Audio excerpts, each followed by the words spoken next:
ce soir. Bon, je précise que, que cet appel est enregistré, que ce webinaire est enregistré et pourra ensuite être diffusé sur la page Internet des alumni Afrique. Et j'étais en train d'expliquer le contexte de cette session où donc plus de femmes devaient être présentes sur ce panel, puisque Audrey Sitia Nyamajoko, qui est coordinatrice du programme des banques vertes au sein de la Banque africaine de développement, devait se joindre à nous, mais malheureusement a dû annuler du fait d'autres engagements. Donc, avant de donner la parole à nos éminents intervenants, je voulais revenir rapidement sur le contexte de l'organisation de ce Career Talk.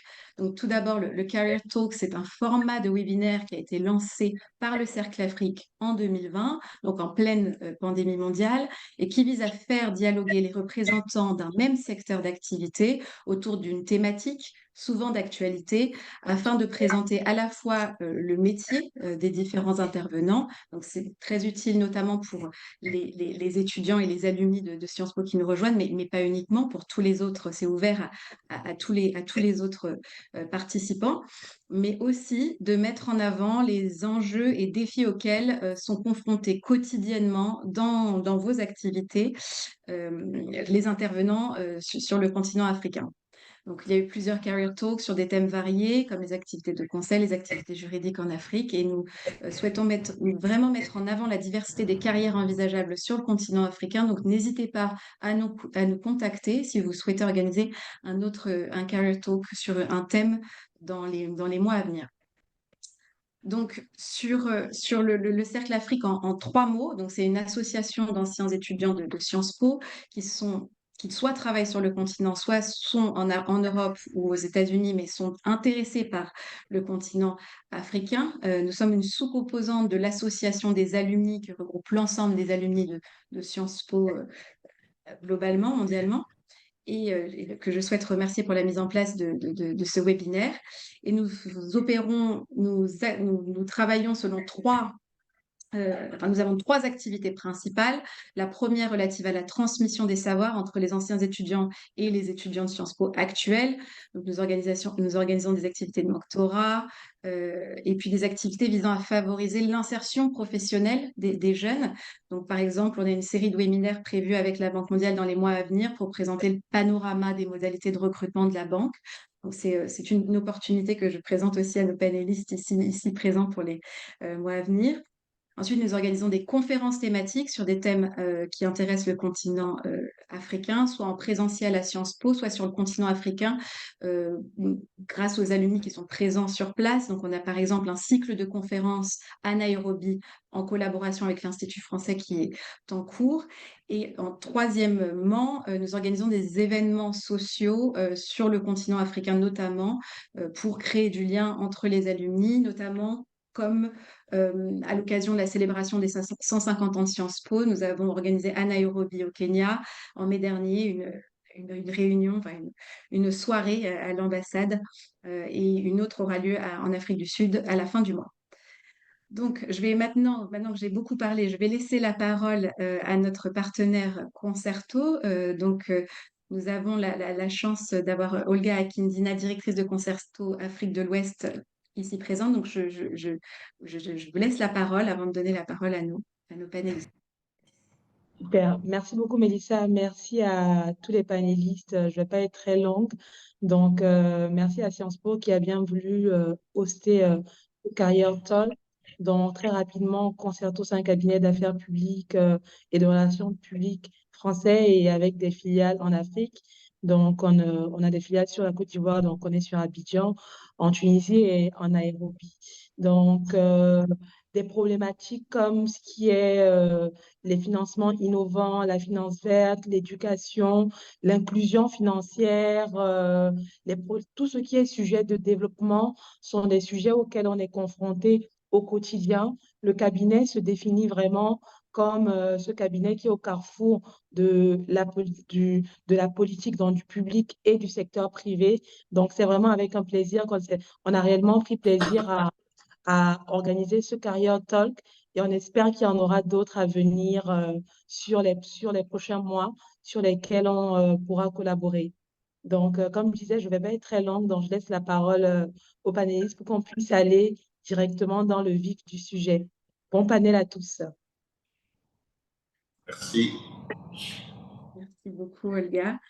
Donc, juste pour encore donner quelques mots d'introduction avant de vous donner la parole. Donc, la question des besoins financiers en infrastructure pour faire face aux défis auxquels est confronté le continent africain n'est pas une nouveauté. C'est martelé dans l'ensemble des espaces euh, de discussion sur les questions d'accès au financement. C'était au centre. Cette question était au centre des discussions en juin dernier lors du sommet pour un nouveau pacte financier mondial à Paris, au centre des discussions lors de l'Africa Climate Summit organisé au Kenya il y a quelques mois, et puis encore lors des réunions de la Banque mondiale en octobre dernier au Maroc. Donc là, dans ce contexte, les acteurs du financement cherchent des moyens pour mobiliser davantage de ressources et les sources de financement innovantes sont souvent présentées comme une solution pour contribuer à combler les besoins existants en matière de financement d'infrastructures sur le continent africain. Et même si on parle de plus en plus du déploiement de ces mécanismes de financement innovants, euh, euh, mais la discussion préalable avec les panélistes ici présents me montre qu'il y a quand même quelques défis pour leur déploiement et la mise à l'échelle de ces outils liés par exemple au cadre réglementaire. Et je vais vous demander évidemment d'en parler davantage, mais qu'il y a aussi beaucoup d'opportunités et c'est sur ces opportunités sur lesquelles on va s'arrêter aujourd'hui et qu'on va essayer d'explorer ensemble. Et donc, je vais demander donc, à nos trois panélistes d'envisager dans un premier temps de parler de votre métier, de vos expériences et des enjeux que vous rencontrez dans votre activité quotidienne. Et on parlera certainement dans un second temps des opportunités que vous envisagez pour le passage à l'échelle de ces solutions innovantes. Je voulais commencer, si possible, si ça vous convient, Paul-Henri, vous me direz, pour commencer par le seul représentant d'une banque publique de développement, puisqu'il devait être deux. Donc, je pensais laisser la parole à Monsieur Ouattara, à Monsieur Lagassane Ouattara en premier, donc Senior Economic Empowerment Specialist à la Banque islamique de développement. euh, et qui va nous parler plus spécifiquement du coup de la finance islamique. Donc, la finance islamique a connu une croissance rapide ces dernières années, mais ses outils, modalités et usages sur le continent africain sont plus ou moins connus selon les acteurs. Et donc, j'aimerais vous demander, Monsieur Ouattara, si vous pouviez nous expliquer en quelques mots les grandes tendances et évolutions de la finance islamique en Afrique et nous donner quelques exemples concrets d'investissements innovants réalisés par la Banque islamique de développement en Afrique pour qu'on puisse lancer le débat. Merci beaucoup. Merci beaucoup, Mélissa. Merci à Sciences Po Alumni Afrique pour l'invitation. Ravi de partager ce panel avec Paul Lariatma et Ismaël Cissé que je retrouve ici après quelques années. Donc, très ravi de retrouver Ismaël. Et ravi également de partager le panel avec M. Paul Lariatma. C'est un plaisir de retrouver la maison en tant qu'ancien diplômé de Sciences Po moi-même et membre actif du cercle Sciences Po Alumni Afrique.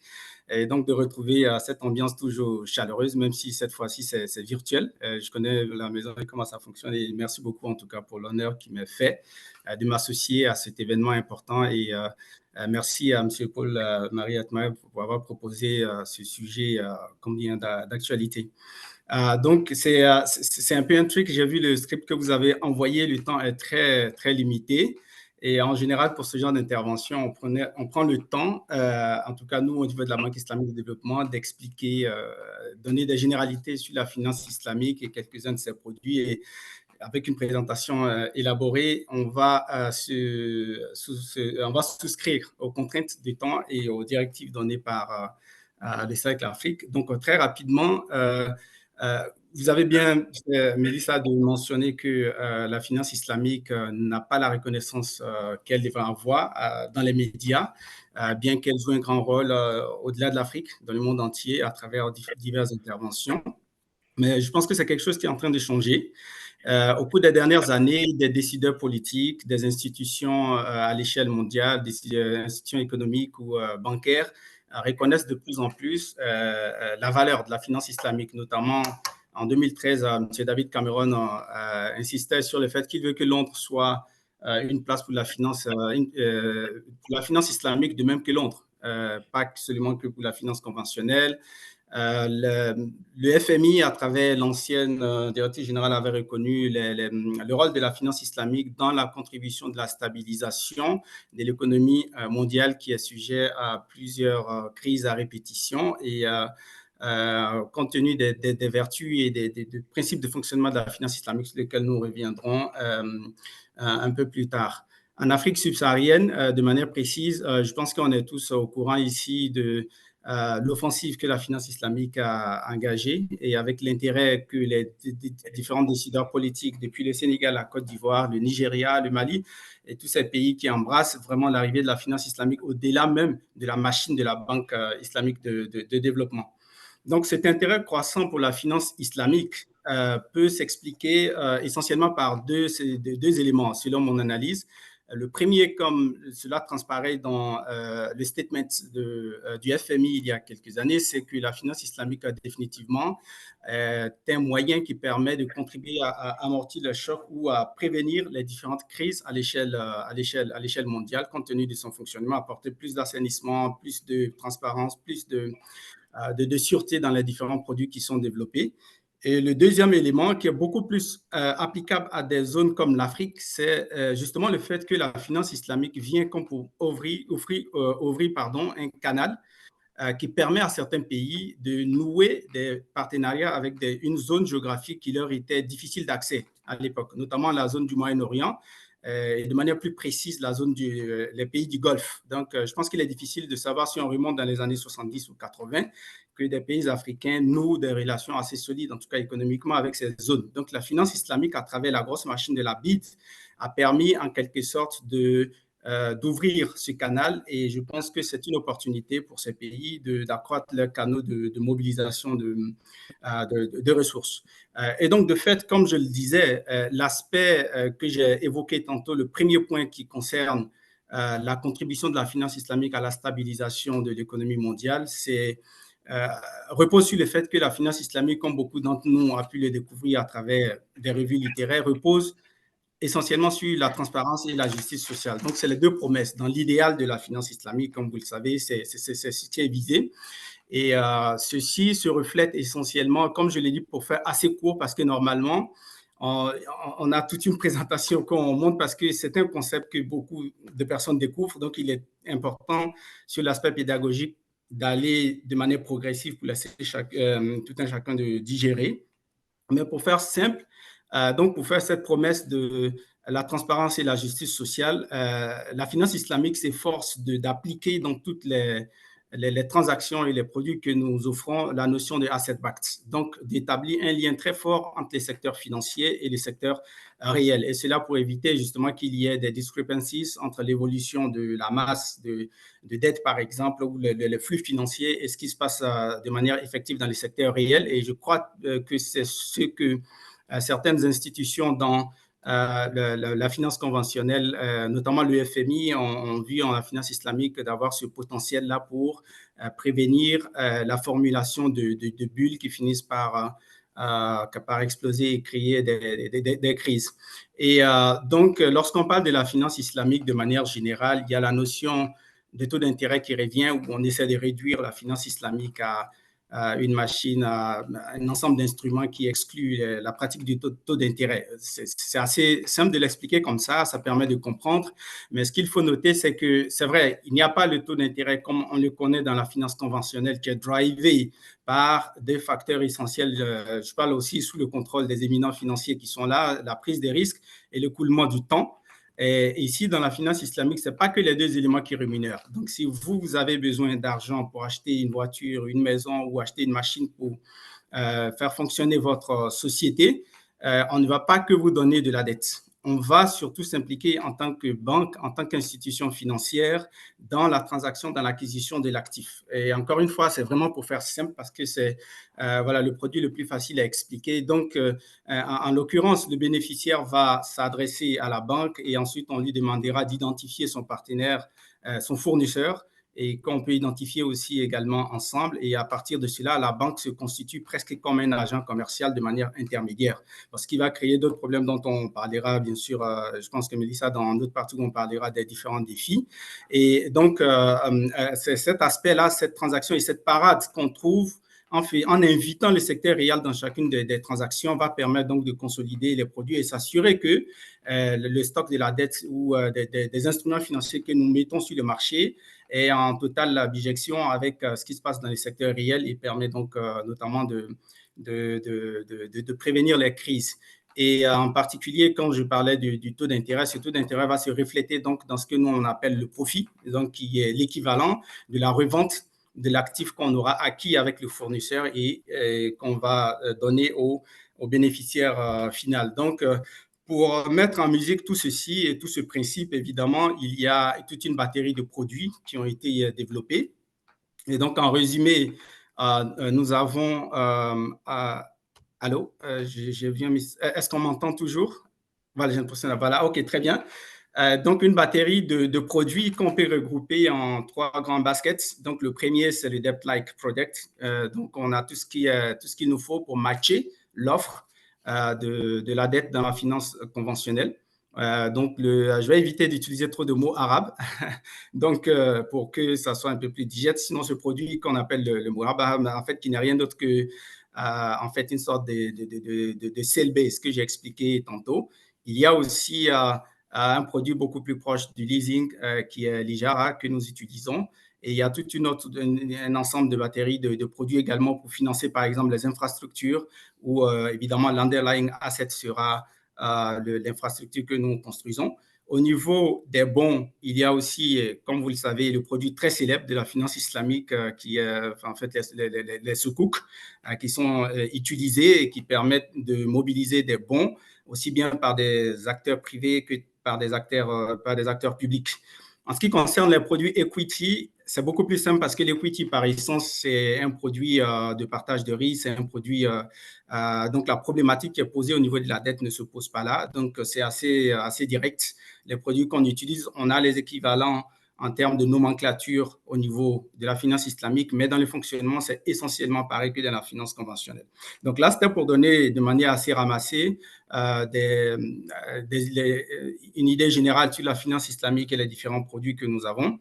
Et en ce qui concerne, alors quel rôle joue la BID dans tout ceci? Et peut-être juste avant de passer sur ce point, je ne sais pas combien de temps il me reste, mais la finance islamique a été très agressive au cours des dernières années. Les chiffres, vous les avez donnés et sont totalement en ligne avec ce qui se passe sur le marché. On estime notamment en termes de projection qu'en 2025, on sera entre 4 900 et 5 000 milliards de dollars de total d'actifs. Ce qui est intéressant, ce n'est pas d'avancer ces chiffres à l'échelle mondiale pour notre conférence d'aujourd'hui, puisqu'on s'intéresse à l'Afrique. Il y a donc une étude qui a été effectuée et qui retrace à peu près la répartition en termes de zones géographiques. Et on a les GCC qui occupent la première place avec pratiquement 50% des actifs, donc les pays du Golfe, qui sont suivis par les autres pays du MENA, Middle East et North Africa. Ensuite, on a toute la zone de l'Asie du Sud-Est, le Pakistan, etc., qui sont des pays évidemment très actifs dans ces produits. Et la surprise générale, c'est que l'Europe vient après tout cela. Et l'Afrique va se retrouver à la 6e position avec 8 milliards de total d'actifs, 8 milliards de dollars de total d'actifs estimés. Ce qui est assez louable quand on sait toutes les contraintes qu'on a et comme je l'ai dit, parce que traditionnellement l'Afrique, on n'a pas nécessairement une connexion directe avec la zone des pays du Golfe, contrairement à d'autres pays comme les pays d'Asie du Sud-Est qui ont une relation de très longue date avec cette zone-là. Maintenant, dans tout ceci, quel rôle joue la BID?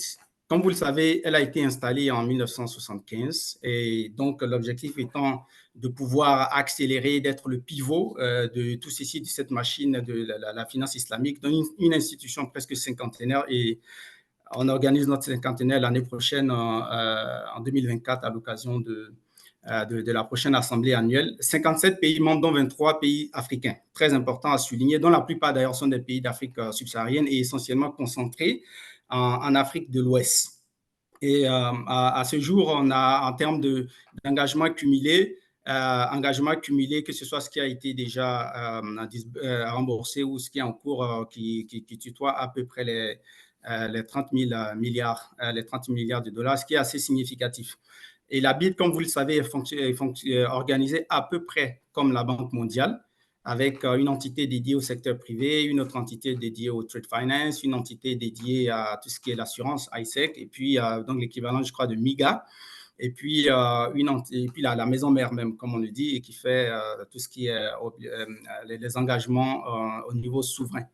Et donc, à travers ces démembrements et ces différents points, la BID essaie d'être très présent en Afrique. On est très présent dans tout ce qui est souverain. Comme je vous l'avais dit, le chiffre que j'avais avancé, c'est essentiellement des engagements souverains parce que c'est beaucoup plus facile de s'engager avec les États et des relations très fortes avec des pays comme la Côte d'Ivoire, comme le Sénégal, qui est en tête avec presque 5 000 milliards d'engagements, la Côte d'Ivoire 2 000, le Burkina Faso 4 000, etc. Donc, on a une très forte présence à travers les engagements souverains et où on a des financements d'infrastructures, des financements de projets sociaux, etc. Mais ce qui va nous intéresser essentiellement, ce n'est pas nécessairement ces engagements avec les États, parce que la finance islamique prendra toute sa valeur lorsque nous réussirons à faire descendre ça au plus bas et faire bénéficier les personnes exclues, on va dire comme ça, les exclus du système et pouvoir toucher les particuliers, pouvoir toucher les MSMEs, pouvoir toucher les entreprises. Et à ce niveau-là, il faut évidemment développer les différentes initiatives qu'il faut. Donc, au niveau de la BID, comme beaucoup d'entre vous le savent, on avait jusqu'à récemment 4 banques en Afrique de l'Ouest, y compris la Mauritanie, le Sénégal, Guinée et le Niger, qui ont été des banques installées il y a très longtemps, donc des banques 100% finance islamique qui, bien qu'évoluant dans une zone où la réglementation n'était pas totalement ficelée pour matcher les principes de la finance islamique, a bénéficié d'un certain nombre de jurisprudences et de facilités, aussi bien des régulateurs que des dirigeants des différents pays, pour que ces banques continuent d'exister et ne serait-ce que d'inculquer la notion et de contribuer à faire du awareness dans cette zone et faire du plaidoyer, on va dire comme ça, pour la finance islamique. Et à côté de cela, on a des engagements, vu qu'il n'est pas tout à fait évident de mettre en place des banques 100% finance islamique. On traite aussi avec des banques conventionnelles auxquelles on donne des lignes de financement. Et ils vont garder leur fonctionnement conventionnel, mais des arrangements spécifiques sont mis en œuvre essentiellement pour leur permettre de déployer des lignes de financement qu'on leur donne. Certaines banques comme Coris Bank, Afriland Bank ont été, bon, je ne sais pas s'il fallait d'ailleurs citer des banques. Donc, on a ces partenariats avec ces différentes banques. Il y a aussi des fenêtres de finances islamiques où nous avons des guichets dédiés à des banques islamiques dans la zone Afrique de l'Ouest notamment. Et alors, donc, de manière plus spécifique, il y a le Green Sukuk qui a été lancé en 2019 par la BID et qui a permis de mobiliser pratiquement 1 milliard de dollars et répartis dans différentes zones où le Sénégal, encore une fois, a pris une grosse part du gâteau avec 25%, des parts qui ont permis de financer différents projets dans le sanitation, dans renewable et différents types de projets. Et une autre des initiatives que nous avons aussi et que nous essayons de déployer au niveau de la finance islamique pour pouvoir toucher les laissés pour compte, pour pouvoir toucher ceux qui ont une difficulté à accéder aux différentes sources de financement, c'est le Economic Empowerment Initiatives qui ont été lancés récemment. Donc, l'objectif étant de pouvoir aller au-delà de la notion d'inclusion financière, de parler d'inclusion économique et mettre en place pas que des fonds qui vont faire des financements en pleine vanilla, des financements directs sans impact, mais mettre en place des véhicules d'investissement qui sont ces Economic Empowerment Funds qui mettent sur la table différents acteurs, les États, la Banque islamique de développement, un spécialiste de gestion de fonds, et puis d'autres investisseurs que nous amenons en général de notre zone ici, notamment de l'Arabie saoudite, qui viennent tout mettre en place sur la table et qui ciblent essentiellement les TPU, de toutes petites et moyennes entreprises.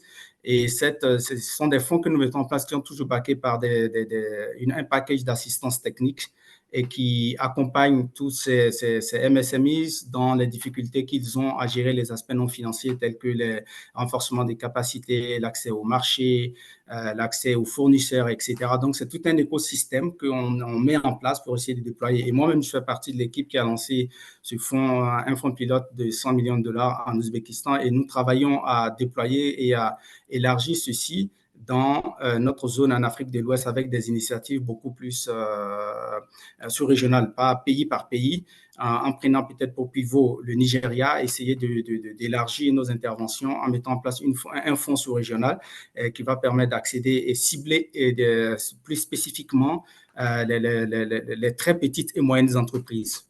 Donc, voilà de manière ramassée la présentation les tendances de la finance islamique, ce que nous faisons en tant que BIDS, en résumé de ce que nous faisons. Les défis qu'on rencontre dans l'exercice du métier. Alors, donc, très rapidement, ce qu'il faut noter, c'est, comme je le disais tantôt, je vais être assez rapide. Le plus difficile pour nous, ce n'est pas nécessairement de reach out aux pays, mais plutôt de réussir à démocratiser l'accès à la finance islamique. Et en l'occurrence, nous faisons face à des limites au plan réglementaire, notamment en Afrique de l'Ouest. Par exemple, si vous prenez un exemple très simple, les banques que nous mettons en place là-bas, parfois, ont des difficultés d'accès à la gestion de leur liquidité à court terme. Je pense que M. Paul Ariatma est là, il comprend comment il est important pour une banque de gérer sa trésorerie à travers des dépôts de trésorerie de court terme. Pour cela, on n'a pas des instruments toujours adaptés. Il faut qu'il y ait des volumes de sukuk au niveau local, que ce soit des États ou des entités privées, pour que ces banques puissent placer leur trésorerie. Ça, c'est un peu difficile. Le financement interbancaire aussi, parce qu'en général, lorsqu'on met en place une banque dans un pays, elle reste la seule banque pour plusieurs années et c'est difficile de collaborer et d'avoir des financements interbancaires.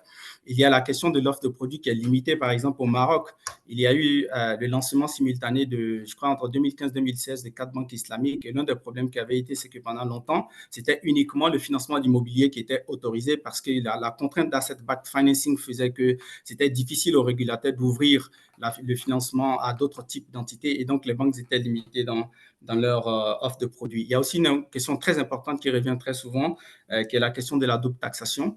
Et la question de la double taxation, comme je le disais tantôt, lorsque la banque islamique s'engage dans une opération d'achat-vente, normalement, elle doit être exemptée de la TVA dans la première partie de l'opération, puisqu'elle ne fait qu'une parade. C'est pas vraiment, elle ne détient pas l'actif de manière déterminée parce que c'est pas autorisé, les banques ne sont pas autorisées de faire du commerce. Donc, c'est juste une parade et on va dire une structuration, une stratégie qui permet de passer la propriété de l'actif au bénéficiaire final. Alors, ce à quoi on est confronté souvent, c'est que dans une première partie de l'opération, la banque achète l'actif avec l'intérêt, avec la TVA, ensuite revend avec la TVA, ça devient encore plus cher pour le bénéficiaire final. Et il faut rentrer dans des discussions one-to-one avec les ministères de l'économie des différents pays pour ajuster la loi fiscale pour, on va dire, donner un waiver aux banques islamiques en ce qui concerne la TVA. Évidemment aussi, il y a la question des ressources humaines. C'est vrai que, bon, de manière générale, on n'a pas forcément besoin d'être un expert en tant que tel de la finance islamique ou travailler dans une banque islamique, mais c'est important d'avoir des notions. Et puis, un dernier point, c'est l'éducation financière sur la finance islamique dans nos différents pays à travers justement des forums comme celui-là et des initiatives peut-être beaucoup plus éclatées au niveau des États. Voilà, j'espère que je n'ai pas trop débordé. Et merci beaucoup de m'avoir écouté. Merci beaucoup, Monsieur Ouattara, pour toutes ces explications sur la finance islamique et vos expériences et aussi les opportunités. Donc, vous avez commencé à en parler. On pourra vous redonner la parole pour quelques minutes si vous avez des compléments à la suite de l'intervention de Paul Harry et d'Ismaël Cissé. On va maintenant passer donc après avoir entendu une banque publique de développement, donner la parole à deux banques privées africaines, en commençant par donc Monsieur Paul Arietnard, directeur général d'Ecobank Côte d'Ivoire. Et donc, ma question est la suivante. Ecobank est souvent présenté comme le groupe de services financiers, l'un des plus innovants, ou le plus innovant d'Afrique, en tout cas dans certains documents. Et vous avez développé depuis la naissance d'Ecobank et mis sur le marché de nombreux instruments et produits innovants. Donc, pouvez-vous nous dire quelles sont les conditions pour conserver le potentiel d'innovation et rester agile, si on utilise le vocabulaire utilisé en ce moment dans les startups, en tant que groupe panafricain d'ampleur, présent dans plus de 35 pays et comptant autour de 20 000 employés et collaborateurs? Merci Mélissa, j'espère que vous m'entendez bien. Merci d'avoir pris le temps de m'inviter à cette discussion. C'est une conversation qui m'intéresse personnellement parce que c'est toujours un plaisir d'échanger avec aussi bien des personnes du secteur, mais aussi d'échanger avec des personnes qui essaient de vous m'entendez mal, c'est ça?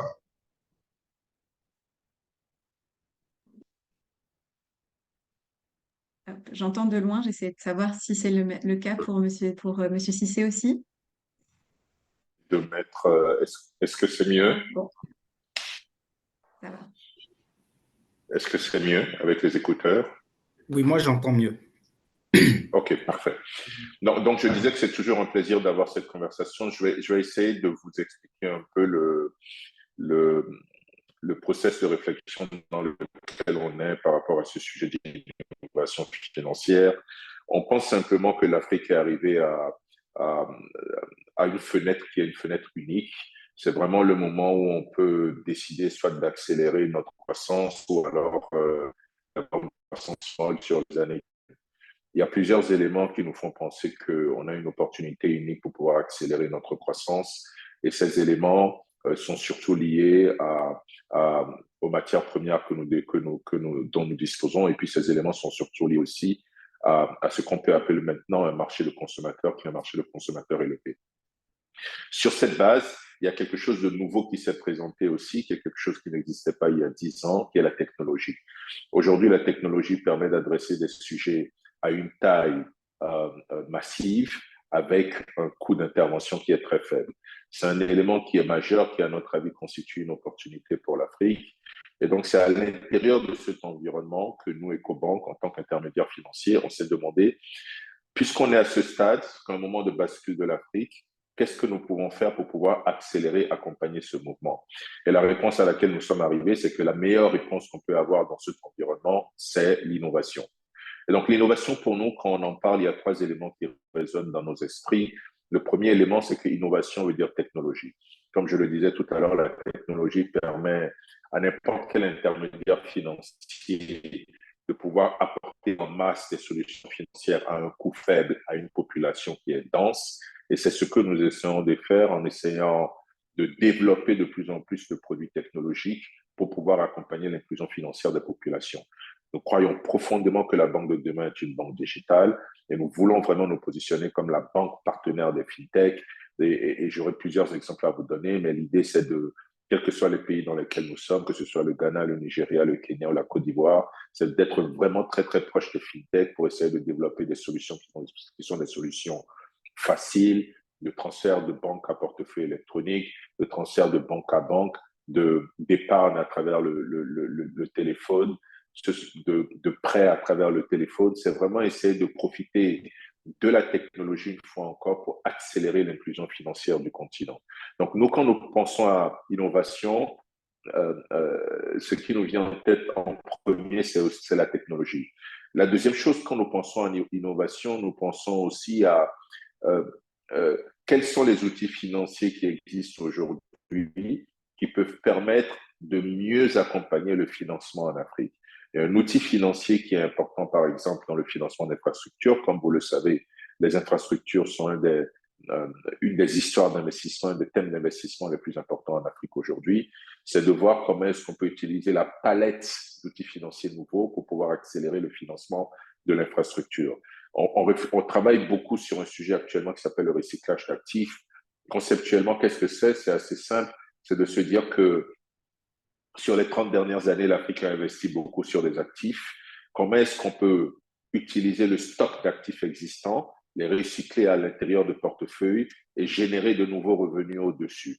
Donc, c'est quelque chose auquel on croit profondément. On a besoin d'une armée de structureurs pour faire ce genre de choses, mais de manière définitive, nous pensons qu'il y a un potentiel assez énorme pour pouvoir financer les infrastructures qui sont une des faiblesses du continent à partir du stock d'infrastructures qui a déjà été financé dans le PC. Donc, on travaille beaucoup sur ce sujet-là et je pense qu'en termes d'innovation financière, il faut que de plus en plus nous allions sur ces sujets de structuration qui sont des sujets de structuration complexes, qui sont, à notre avis, la clé de pouvoir apporter des services vis-à-vis des besoins africains. Et enfin, la troisième chose, lorsque nous pensons à l'innovation financière, c'est la question de durabilité. Nous pensons vraiment que l'avenir de l'Afrique va passer absolument par des sujets qui sont liés à la durabilité, à la prise en considération d'éléments environnementaux, à la prise en considération d'éléments de sociabilité, d'éléments de durabilité. Et donc, il est important pour nous de développer maintenant une finance qu'on appelle une finance d'impact. Il ne s'agit plus simplement de se dire que j'investis dans tel et tel secteur. Il faut se demander, lorsque j'investis dans ce secteur-là, quel est l'impact que ce financement va avoir sur le plan environnemental, sur le plan social, sur le plan de la gouvernance. Donc, nous nous posons ces questions maintenant de manière très, très forte et essayons de flécher maintenant nos financements vers les financements qui ont un impact sur des indicateurs que nous avons définis, qui sont des indicateurs sociaux ou des indicateurs environnementaux. Quand je fais le choix, par exemple, d'accompagner une cimenterie et lui donner un financement, je me demande, est-ce qu'en faisant cette cimenterie, est-ce que je vais être capable, par exemple, d'avoir un coût d'accès à l'électricité qui sera moins cher et donc, du coup, qui pourra avoir un impact positif sur les populations environnantes. Donc, c'est un peu ces sujets qui sont pour nous importants et je pense que dans les 20-30 ans qui viennent, il va falloir que de plus en plus EcoBank continue de jouer ce rôle de leadership là, qui est de réfléchir à apporter des solutions de financement d'impact et aussi d'utiliser la technologie, et j'insiste beaucoup dessus, pour pouvoir atteindre des populations qui sont des populations beaucoup plus denses aujourd'hui.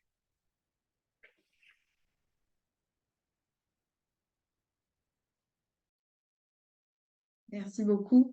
Alors, on vous redonne la parole juste après pour parler ensuite des défis et des opportunités que vous avez identifiés, mais peut-être que je peux dès à présent passer à Monsieur Ismaël Cissé, fondateur et PDG de Sirius Capital, parce que je comprends, selon un de vos récents articles d'ailleurs publiés sur LinkedIn, que vous partagez un peu cette conception de l'innovation qui vient d'être partagée par Monsieur Etnard.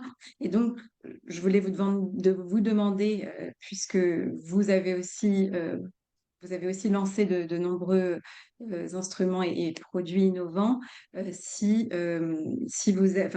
Quels sont, selon vous, donc les enjeux et défis? Et après, on mettra en parallèle avec la perception aussi d'EcoBank de ces enjeux et défis. J'imagine que vous en partagez certains, mais peut-être selon la structure et la taille de vos organisations, ces enjeux doivent aussi un petit peu différer.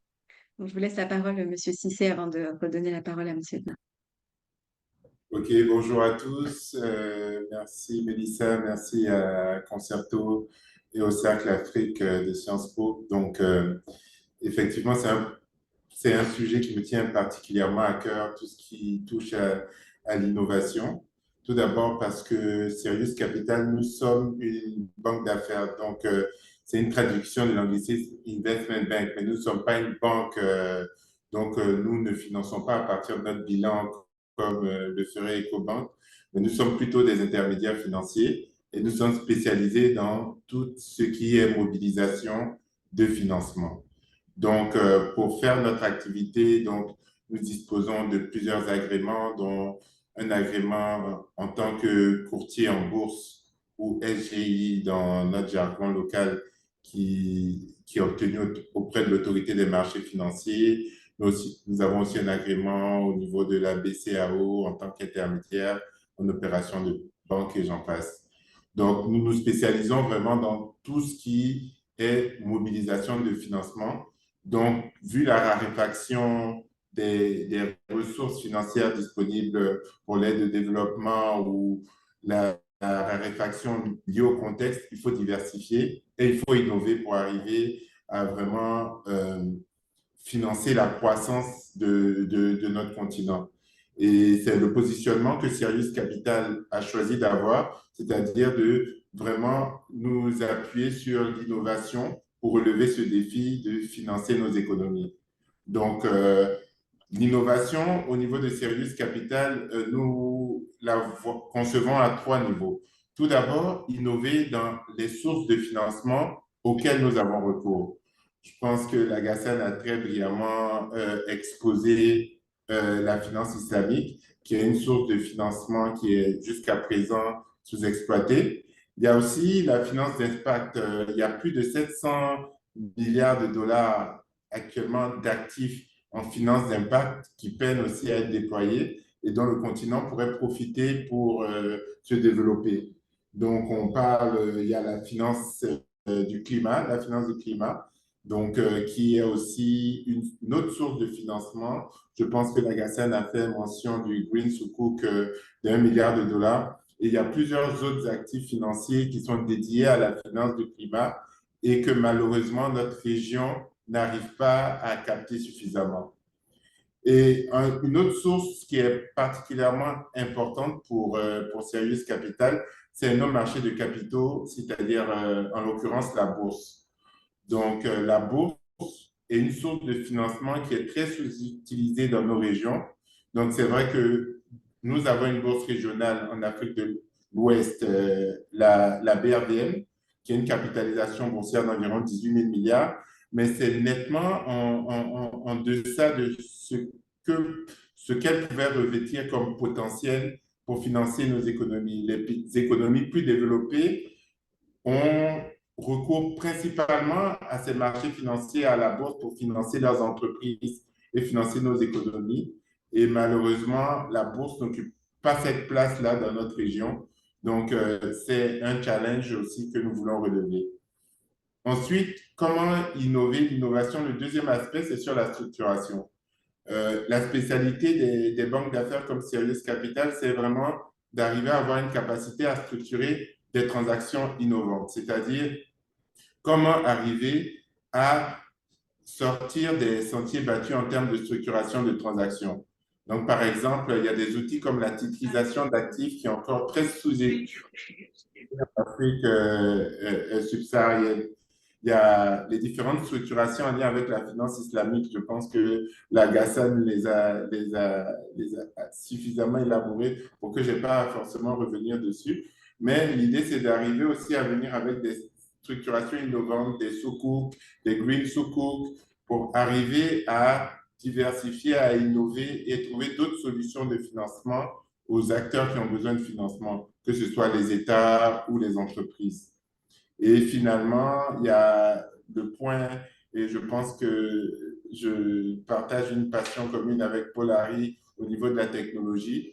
Nous croyons vraiment au potentiel de la technologie pour arriver à relever ce défi-là de l'innovation sur nos marchés financiers. Nous avons des gros problèmes d'inclusion financière. Présentement, quand nous regardons par exemple notre marché boursier dont je parlais tout à l'heure, les investisseurs sont principalement des investisseurs institutionnels. Le grand public, l'épargne du grand public n'est pas captée présentement suffisamment par le marché financier. Et nous croyons que la technologie a son rôle à jouer pour permettre de mettre cet outil d'investissement-là à la portée du grand public. Donc, nous avons des initiatives que nous avons mises en place pour arriver à travers notre application de bourse en ligne, à travers l'intégration de moyens de paiement électronique, rendre la bourse accessible à monsieur et madame tout le monde et ne pas faire de la bourse un outil d'investissement et de financement réservé uniquement aux élites. Donc, en gros, voilà les trois grands volets d'innovation. Et si je fais le pont vers les gros enjeux, c'est que malheureusement, un des gros enjeux auxquels nous faisons face sur nos marchés financiers, c'est la réglementation. Je pense que Lagacane l'a mentionné. Nous n'arrivons pas à innover autant que nous voulons parce que généralement, le cadre réglementaire ne suit pas toujours et n'avance pas aussi vite que nous, les acteurs qui avons des structurations qui se font sur d'autres latitudes, mais qui ne sont pas encore tout à fait possibles de faire sur notre marché financier. Comme par exemple, je fais par exemple mention du financement de l'immobilier ou des OPCI, des organismes de placement collectif en immobilier, qui sont un outil de financement très couvert et très répandu sur d'autres latitudes, mais que notre cadre réglementaire ne nous permet pas d'avoir. Donc, il y a des avancées. Donc, il y a un cadre réglementaire qui se met en place aussi, même en lien avec la finance islamique, mais à notre niveau, à notre goût, ça n'avance pas assez vite. Donc, l'un des principaux enjeux, c'est cela. Et comme je disais, arriver à vulgariser, donner la culture boursière, arriver à se rendre accessible. Et ça passe par justement plusieurs campagnes de communication, de vulgarisation de ces outils-là. Et par aussi, je pense que l'innovation a son rôle à jouer pour ça parce que nous voyons que le grand public a cette envie d'investir là et a ce besoin d'investir, mais malheureusement, nous n'avons pas suffisamment de produits d'investissement que nous leur offrons. Et donc, je pourrais m'étendre un peu plus longtemps sur des exemples précis, mais nous comptons sur la technologie vraiment pour arriver à vulgariser l'investissement pour le grand public.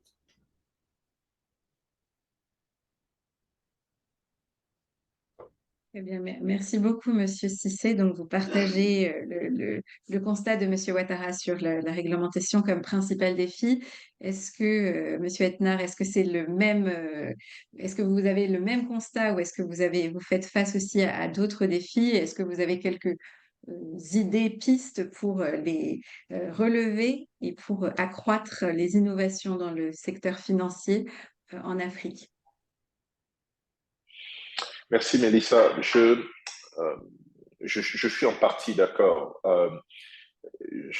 En partie parce que je ne veux pas qu'on isole aussi l'Afrique par rapport aux autres régions du monde sur ce sujet-là. Parce que la réalité, c'est que, quelle que soit la région du monde que vous preniez, euh, euh, euh, euh, l'environnement réglementaire est toujours en retard par rapport au développement et à l'innovation. Toujours en retard. Euh, donc je n'ai pas l'impression, lorsque je vois l'analyse, je n'ai pas l'impression que de manière spécifique en Afrique, on a un environnement réglementaire qui soit très en retard par rapport aux pistes et aux solutions que nous voulons mettre en place. Euh, euh, Ça ne veut pas dire que je ne suis pas d'accord avec la, la, la, la, la, la conclusion à laquelle mes amis sont arrivés. Ça veut simplement dire que je pense qu'il faut relativiser cela.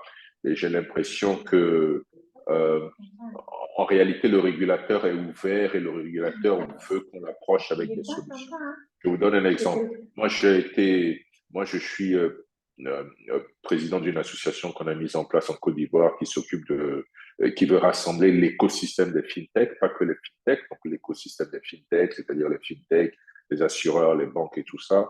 Et nous sommes en train de travailler donc sur un livre blanc qui va être une sorte de beige book à l'américaine qu'on va aller présenter par la suite au régulateur pour lui dire on a fait l'état des lieux, on a fait du benchmarking, voici ce qu'on peut vous proposer maintenant sous forme de pistes d'évolution réglementaire pour essayer d'avancer. Donc, sur ce point, oui, c'est un défi. Je ne crois pas que l'Afrique soit autant en retard que ça par rapport à cela. Et je suis plutôt optimiste sur le futur.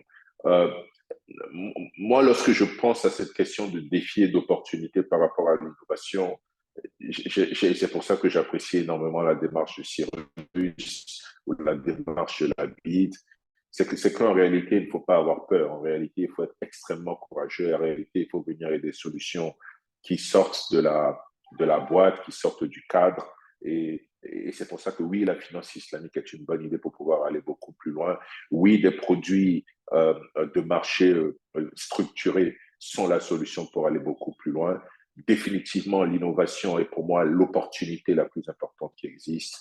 La technologie est pour moi l'opportunité la plus intéressante qui existe. Si on me dit, dans le spectre de l'innovation aujourd'hui en Afrique, où est-ce que vous voyez le plus d'opportunités? Définitivement, c'est au niveau de la technologie. Aujourd'hui, de plus en plus de fintech se focalisent sur sur le paiement, mais en réalité, il y a tellement de choses à faire avec la technologie, que ce soit sur des sujets de financement, que ce soit sur des sujets d'épargne, que ce soit sur des sujets de tokenisation, de recyclage d'actifs dont j'ai parlé tout à l'heure. Il y a tellement de choses qui sont possibles et qui peuvent se faire euh, sans tout le temps aller demander un oui ou non au régulateur, qui fait que quand on me dit innovation, de manière définitive, moi je pense beaucoup plus à opportunité qu'à défi.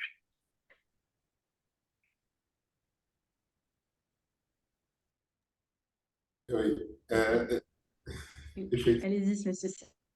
Oui, non, je partage la lecture, aussi l'avis de Poulari que effectivement il y a beaucoup de choses qui sont faisables et quand on parle effectivement de cadre réglementaire, il y a les bases et le régulateur, comme je le mentionnais, il fait beaucoup d'efforts pour mettre en place un cadre. Mais généralement, c'est plus quand on parle d'appel public à l'épargne, je veux dire tout ce qui est nouveau produit qui sort un peu de l'ordinaire peut faire face à une certaine réglementation et qui peut éventuellement le processus de mise en marché de certaines solutions peut être plus lent qu'il ne pourrait l'être.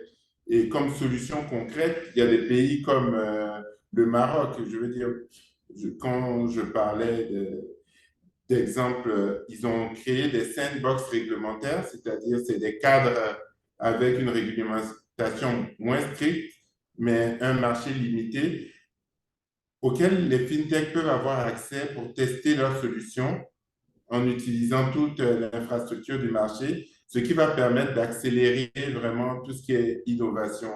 Donc, je pense qu'à travers ce genre d'outils-là qui pourraient être mis en place, on pourrait accélérer la mise en marché de l'innovation. Sinon, je partage l'avis effectivement qu'il reste beaucoup de choses qui sont faisables dans le cadre actuel aussi. Merci beaucoup. J'imagine peut-être que monsieur Ouattara a une réaction à ces derniers commentaires. Oui, merci Mélissa. Je suis totalement d'accord avec Paul-Henri et j'ai aimé l'angle d'analyse qu'il a utilisé pour montrer qu'on ne devrait pas avoir de blocage d'emblée lié à peut-être une rigidité réglementaire. Et c'est ce que, au niveau de la BID, nous faisons. Et à cela, je donne un exemple concret. On devait financer notamment fait un partenariat avec une microfinance en Côte d'Ivoire pour déployer des financements et on a pris attache avec une microfinance qui déjà dans son portefeuille avait un mécanisme de financement où je crois qu'il faisait l'acquisition de tricycles ou de motos qu'il donne à des jeunes pour les activités, les petites activités déjà. Donc en soi, c'était déjà de la finance islamique, mais la Banque centrale nous avait dit, vu qu'il n'y a pas formellement de produits de finance islamique, il fallait que cette institution ait son agrément de finance islamique, ce qui allait évidemment prendre des mois et des mois. Et nous, on était flexibles, on s'est dit, de toute façon, ce qu'ils font, ça respecte nos critères, on est OK avec, on est prêt à foncer si la Banque centrale est OK. Donc, c'est à ce niveau-là qu'il fallait user de beaucoup de diplomatie pour les amener à accepter et à donner une jurisprudence, quitte à accepter de ne pas labelliser notre intervention comme finance islamique. Et c'est d'ailleurs pour cela, par exemple, au Maroc, lorsqu'ils ont lancé les banques, ils n'ont pas labellisé tout de suite des banques islamiques, ils les ont appelées des banques participatives. Parce que dès qu'on met le concept de banque islamique, bon, après, derrière, on pense à beaucoup de choses, il faut une réglementation adaptée. Et avec cette institution, voilà comment nous avions procédé. Et on a dit qu'on était OK. Seulement, le régulateur, c'est tout à fait normal. Ils aiment aller, comme on le dit, by the books. C'est noir ou blanc parfois avec eux. Et c'est là qu'il faut beaucoup de discussions. Et comme je le disais, les 4 banques que j'ai mentionnées existaient pour certains il y a plus de 20 ans, alors que les directives de la finance islamique ne datent pas de plus de 2018, si je ne me trompe pas. Et donc, il y a une sorte de jurisprudence qui avait été mise en place et acceptée, et on essayait de faire nos ajustements au niveau de la comptabilité de leurs états financiers, la présentation des états financiers pour ajuster la terminologie pour respecter nos critères internes. Et si je peux aussi rapidement, je voulais présenter parlant d'innovation, donc d'un produit d'innovation. Et donc, je pense qu'Ismaël et Polari ont beaucoup parlé d'investissement à impact.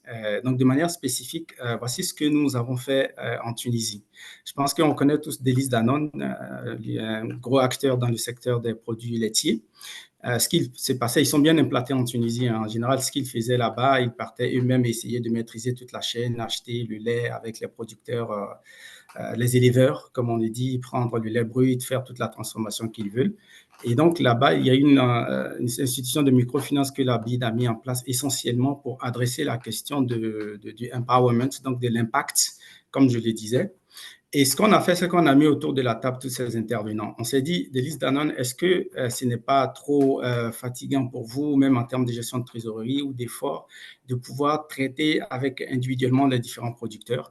Nous, on va vous aider, on met les producteurs d'un côté, un groupe de producteurs, à peu près, je crois, 5 ou 7 000 producteurs sur un box.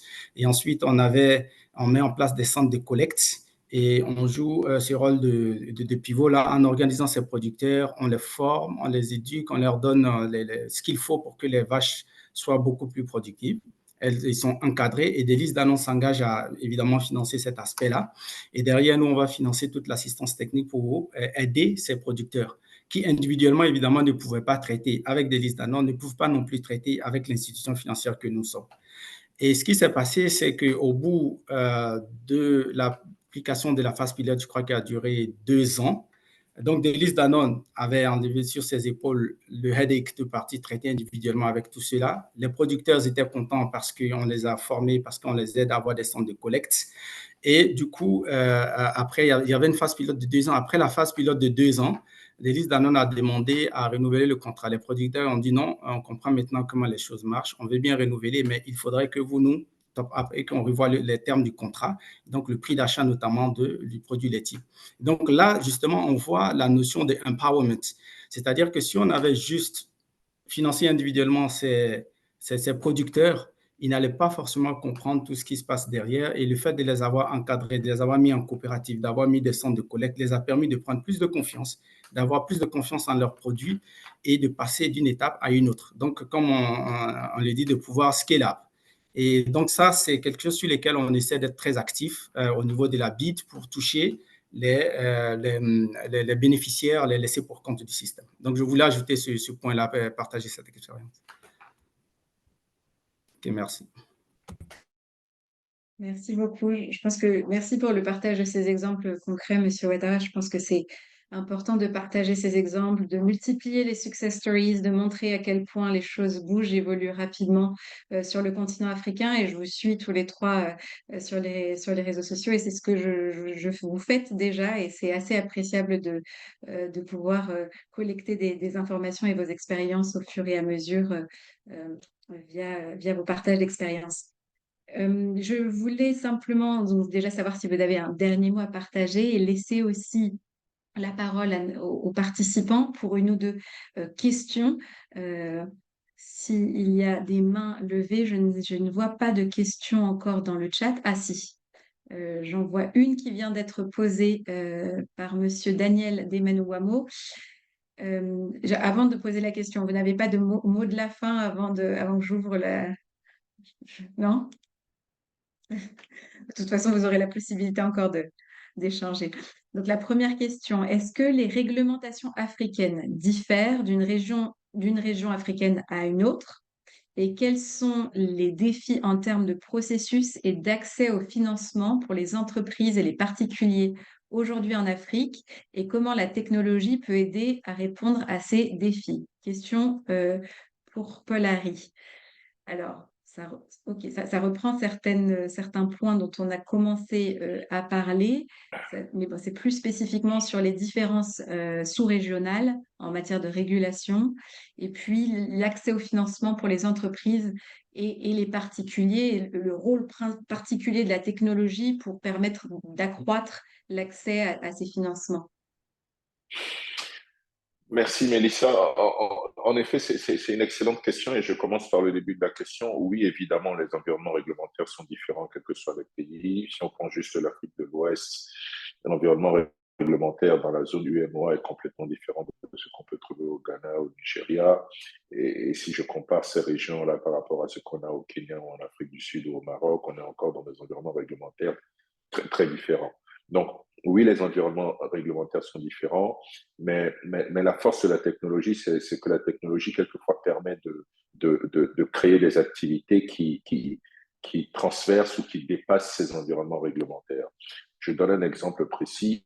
Je connais une fintech, par exemple, qui essaie de développer des solutions de transfert d'argent pour la diaspora intra-régionale. Donc, pour que quelqu'un qui a des parents qui est au Ghana ou qui a des parents qui sont au Nigeria, sans avoir un compte au Nigeria, sans avoir un compte au Ghana, puisse de manière quasi automatique faire du bank to wallet, donc envoyer de l'argent de sa banque vers le portefeuille électronique de son parent qui se trouve au Ghana ou au Nigeria.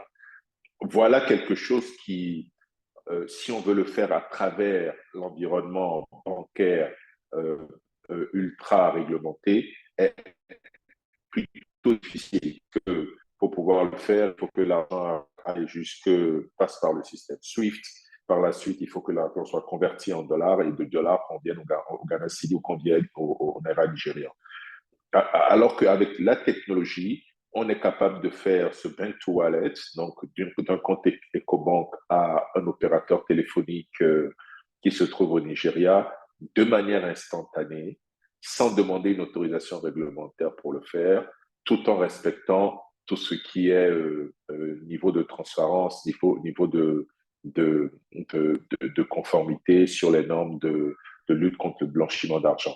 Donc, oui, il y a une solution grâce à la technologie pour essayer de dépasser un certain nombre de blocages réglementaires tout en respectant les règles et les normes communes autour des sujets de transparence et de lutte contre le blanchiment. Donc voilà un exemple concret par rapport à ce qu'on peut faire avec la technologie pour dépasser les contraintes réglementaires. Et au niveau du financement, oui, la technologie va permettre de faire plusieurs choses aussi. Une des choses à laquelle nous on réfléchit, par exemple, c'est lorsqu'on va vouloir financer ce qu'on appelle des chaînes de valeur régionales, c'est-à-dire j'ai une usine de transformation, par exemple, dans le cacao, qui veut commencer à servir des clients qui sont basés dans d'autres pays. De manière concrète, comment est-ce qu'on peut permettre à cette usine de transformation de cacao de pouvoir se faire payer le plus rapidement possible grâce à la technologie? Vous savez qu'aujourd'hui, il n'existe pas de système de paiement bancaire sécurisé africain, si ce n'est le système mondial qui existe, qui est le SWIFT, et ce que nous essayons de développer au maximum, c'est de créer donc ce système qu'on appelle le système PAPS, qui va permettre de manière simple à une entreprise qui se trouve à Abidjan de pouvoir vendre à un client qui se trouve au Kenya et se faire payer de manière quasi automatique sur sa devise d'origine plutôt que de se faire payer en dollars. De manière conceptuelle, voilà ce qu'on veut faire avec PAPS. On pense que si on arrive à faire cela, ça va permettre aussi de développer de manière assez massive le commerce intra-régional et les investissements intra-régionaux. Donc, en résumé, oui, la technologie est une réponse pour dépasser les contraintes réglementaires nationales.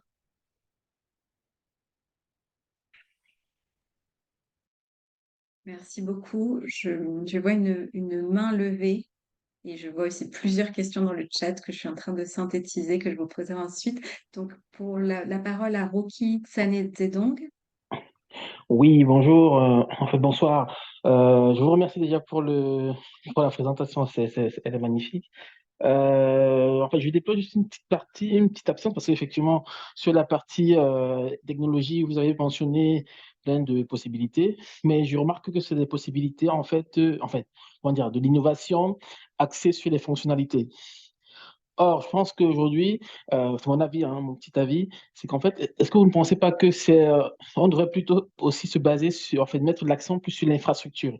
Parce qu'en réalité, je pense que l'infrastructure, l'innovation dans l'infrastructure, c'est ça qui fait la différence, clairement. C'est-à-dire que quand vous avez un service si vous voulez être compétitif à travers le monde, un service qui est beaucoup plus rapide, qui est scalable, qui est élastique par rapport à un autre qui l'est moins, voilà, vous attirez plus de clients, plus de sympathie, donc, j'ai pas forcément entendu ça, peut-être j'ai manqué quelque chose, hein.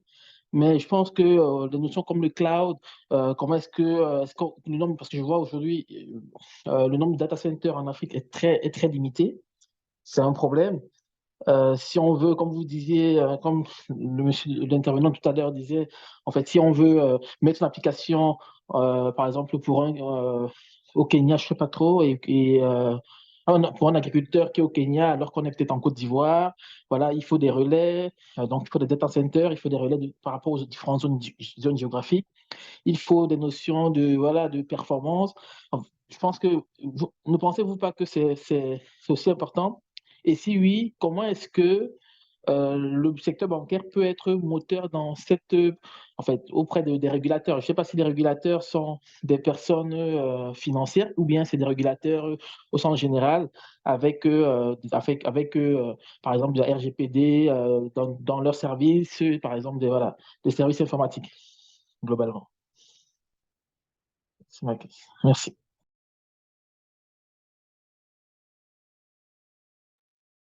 Je ne sais pas s'il y a un des intervenants qui souhaite répondre à cette question en priorité. Mélissa, je peux donner mon point de vue. Euh, oui, vous avez raison, il faut investir avant tout dans l'infrastructure. Et oui, je pense que l'innovation doit se concentrer sur les sujets de cloud. Euh, il faut simplement faire attention. Donc oui, il faut créer des data centers en Afrique. Donc il n'y a pas de sujet dessus. Il faut créer des data centers de génération, donc plutôt des niveaux 4, qui sont les meilleurs niveaux en termes de sécurité. En Afrique de l'Ouest, il y a plusieurs sujets, il y a plusieurs propositions qui sont en cours. Je pense que le meilleur qui existe aujourd'hui se trouve au Sénégal, piloté par Orange, mais il faut essayer de voir comment est-ce que d'autres entreprises aussi peuvent mettre en place des data centers, ainsi que des data centers qui sont publics aussi, parce que les données publiques sont aussi quelque chose de très important. Et il y a toute une réflexion à mener aussi sur comment est-ce que les États peuvent se mettre ensemble pour avoir des data centers qui offrent des solutions de stockage à des entreprises locales. Donc, oui, ça, c'est quelque chose qu'il faut mettre en place. Si on pousse encore la réflexion, ce que je pense sur l'innovation, c'est que en réalité, là où l'Afrique, à mon avis, peut faire la différence pour demain, c'est de devenir plutôt un vivier de développeurs pour le futur. Je crois profondément, moi, au fait que la jeunesse africaine est un avantage massif. Et je crois profondément au fait qu'aujourd'hui, avec l'éducation qui peut se retrouver en ligne, qui est beaucoup plus facile, on peut bâtir une armée de développeurs qui demain peuvent apporter des services de technologie à l'ensemble de la planète. Je vous donne un exemple. Il y a une entité qui s'appelle Centre Technologie qui a été mise en place par un Camerounais et un Sud-Africain qui se donne comme challenge de devenir demain le plus gros fournisseur de talents africains, de talents africains dans la technologie, qui a commencé à mettre en place déjà une académie qui s'appelle l'African Leadership Academy, par la suite qui a mis en place des universités qui s'appellent l'African Leadership University et qui forment dans un modèle d'école de développeurs qui forment aujourd'hui des centaines et des centaines de développeurs en Afrique. Toutes ces populations agrégées ensemble, tous ces jeunes agrégés ensemble, pour moi, constituent l'armée de talents qui peut devenir demain la prochaine Inde ou la prochaine Chine. N'oubliez pas que c'est comme ça que l'Inde a réussi à créer une telle population de développeurs et de spécialistes de la technologie qu'aujourd'hui, même si les meilleurs d'entre eux partent pour devenir le patron de Microsoft et le patron de Google, ça ne change à rien le fait que l'Inde dispose d'une armée de développeurs qui permet à ce continent à ce sous-continent de continuer à se développer. Je pense que c'est la même tendance que l'Afrique doit prendre. Et moi, au-delà de l'infrastructure physique, je pense que là où il faut continuer à investir en Afrique en termes d'innovation, c'est beaucoup plus sur l'infrastructure soft, c'est-à-dire sur le talent, sur les hommes, sur les jeunes pour le futur.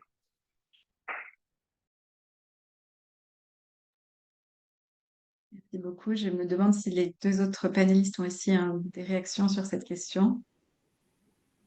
Oui, Mélissa, très rapidement, je pense que Harry a pratiquement tout dit, mais je donne la perspective d'une banque de développement au niveau en ce qui concerne la BID. Effectivement, c'était un très bon point que le participant a posé en posant la question des infrastructures.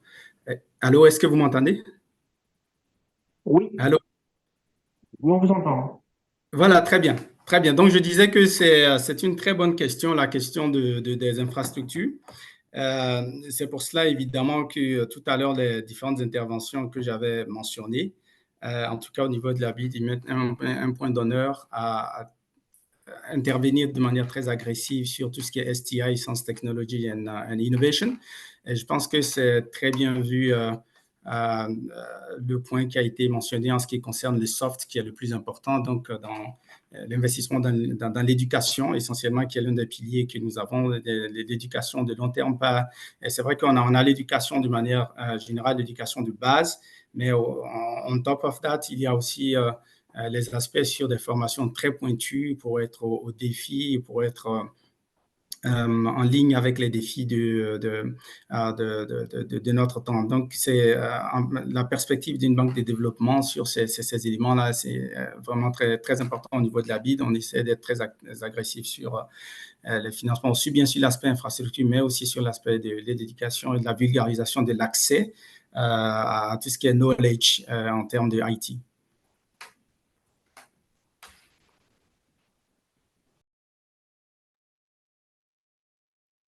Eh bien, je crois que ça semble convenir à notre intervenant, à Monsieur Sané Zedong.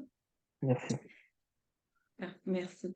Je reprends juste les deux dernières questions donc qui ont été posées par Monsieur Ouattara. Je voulais les poser en live, j'imagine. J'essaierai de les synthétiser et de les étendre peut-être à l'ensemble du panel, parce que j'ai vu que vous avez identifié des personnes, mais peut-être qu'on peut étendre les questions à l'ensemble des panélistes.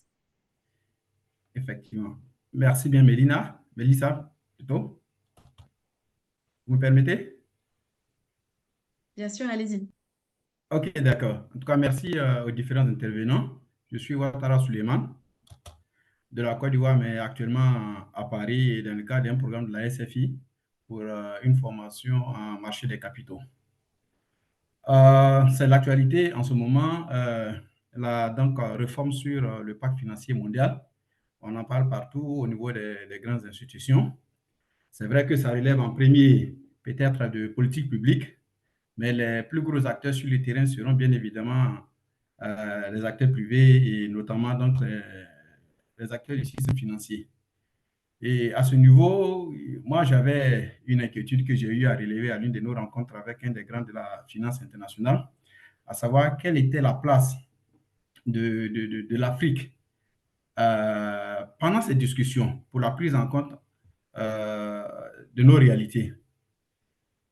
Comme je le disais tout à l'heure, les intervenants l'ont relevé, nous avons un système financier qui est donc en plein essor. Comment est-ce que ce système s'apprête pour ne pas que cette nouvelle réforme qui sera donc imposée au monde financier soit donc un coup sur la dynamique qui est en cours en ce moment. Donc, comme j'ai dit, c'est principalement adressé à Paul-Henri, que je suis de près sur LinkedIn depuis un moment. Il est très actif. En tout cas, je voudrais le féliciter, ainsi que tous les autres acteurs de notre finance pour tout ce travail qu'ils abattent. Et je voudrais rebondir aussi sur un des points qu'il a relevé, l'importance de l'innovation dans le développement de notre système financier. Il est tellement important que je pense qu'il faut le faire, et pour le réussir, il serait important pour moi de fédérer les énergies au niveau des banques panafricaines. Parce que tout seul, on peut avoir de bonnes idées, mais n'oublions pas qu'en face, on a le gros système, voilà, qui viennent avec des forces très souvent qui ont des poids très écrasants sur les acteurs africains.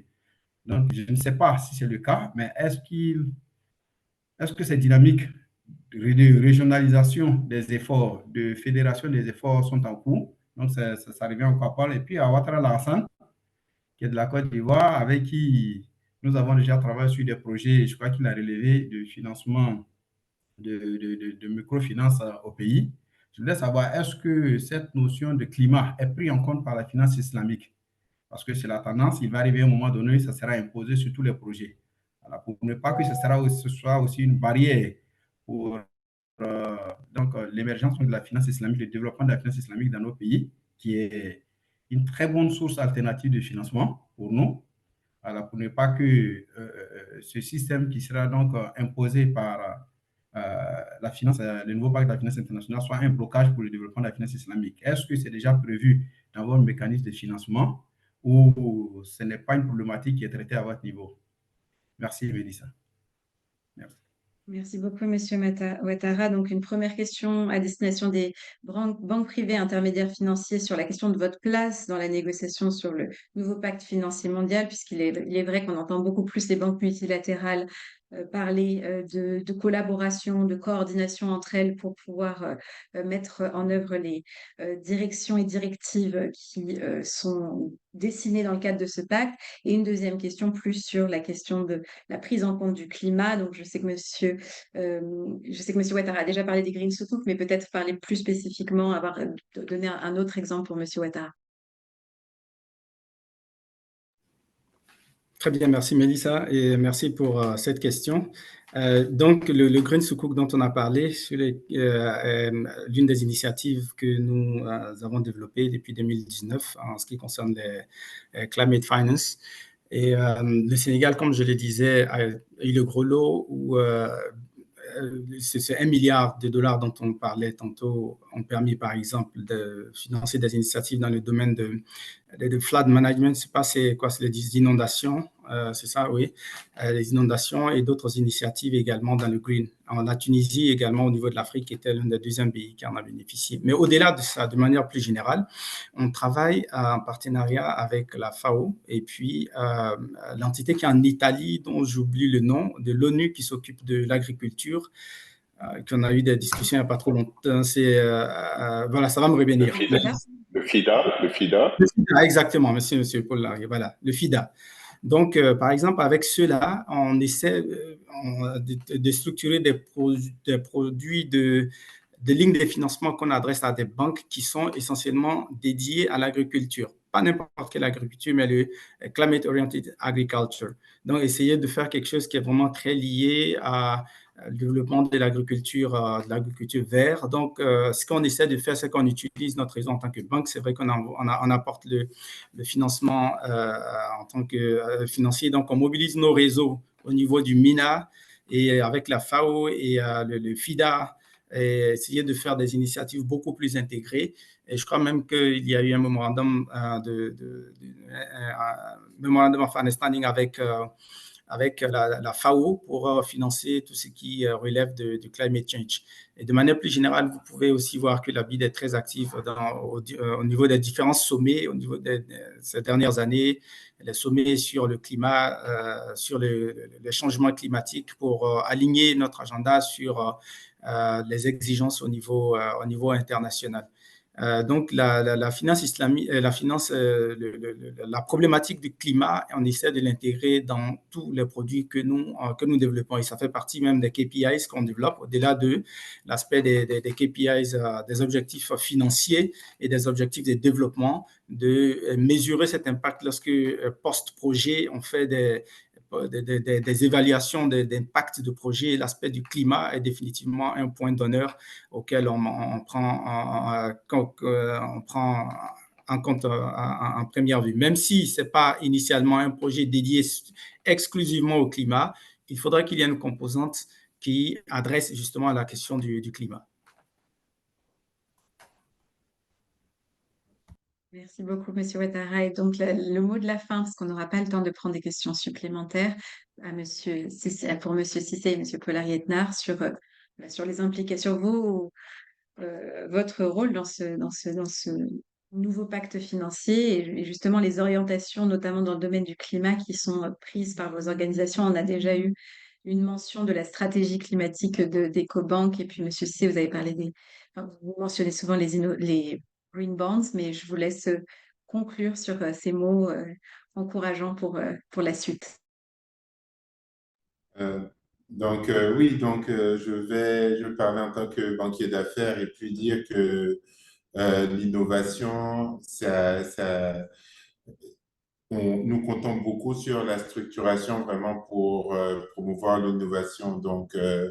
Je veux dire, il y a le blended finance, il y a plusieurs structures. Le blended finance, c'est un mix de ressources concessionnelles et de ressources privées pour financer à des coûts plus bas. Je veux dire, toutes ces options-là pourraient nous permettre de tirer profit de ce nouveau pacte financier mondial là pour arriver à réduire les coûts de financement et mieux financer nos économies. Et je veux dire, en termes d'innovation, il y a beaucoup d'autres choses à faire, la titrisation, et il faut qu'il y ait beaucoup plus d'acteurs, d'acteurs qui sont formés à la finance innovante, qui comprennent mieux les produits de la finance innovante. Et donc, nous mettons un point d'honneur à former nos équipes pour avoir une expertise dans tout ce qui est financement innovant et nous distinguer par cette capacité de structuration.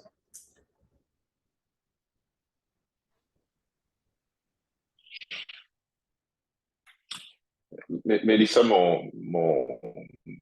de manière assez ramassée, donc merci de nous avoir invités pour cette discussion. Et en effet, oui, il faut que le secteur privé soit beaucoup plus impliqué dans la définition du nouvel ordre financier mondial. Moi, je suis plutôt optimiste quand je vois les échanges. Je pense que tout le monde aujourd'hui a bien compris que les développements de demain passent avant tout par des investissements privés et qui parlent d'investissements privés par des investisseurs privés, mais parlent aussi par des intermédiaires financiers privés. Donc, les gros fonds d'investissement privés ainsi que les banques commerciales privées sont appelés à jouer un rôle de plus en plus important dans le nouvel ordre financier qui se met en place.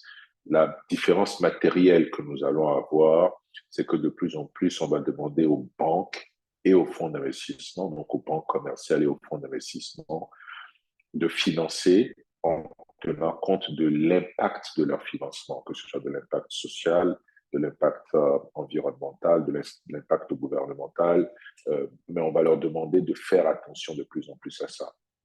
Sur ce sujet, j'ai un point de vue qui est un point de vue un peu légèrement divergent de ce qu'on doit faire pour le futur.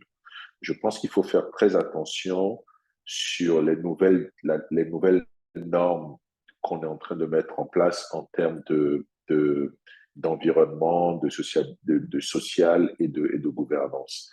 Quand je dis qu'il faut faire attention, c'est que je pense qu'il faut que l'Afrique et le secteur privé africain aient son mot à dire dans la définition de ces nouvelles normes-là. Il ne faut pas que ça devienne des normes qui sont imposées, décontextualisées, non adaptées à l'environnement africain. Et je donne toujours l'exemple de l'énergie. Il est très difficile aujourd'hui de demander à un pays africain de se développer et de lui dire vous n'avez pas le droit d'utiliser le gaz naturel alors qu'il a la première réserve de gaz naturel au monde. Donc, la définition des normes environnementales est un sujet dans lequel je pense où il faut que le secteur privé africain soit beaucoup plus présent. J'ai participé il y a à peu près 2 ans avec certains CEO de multinationales africaines sur ce sujet où il faut qu'on puisse avoir notre mot à dire, qu'on puisse avoir notre propre agenda pour pouvoir dire de manière beaucoup plus claire quelles sont les normes à minima qu'on peut demander à l'Afrique de respecter. Une fois encore, merci infiniment et j'ai particulièrement apprécié cette discussion.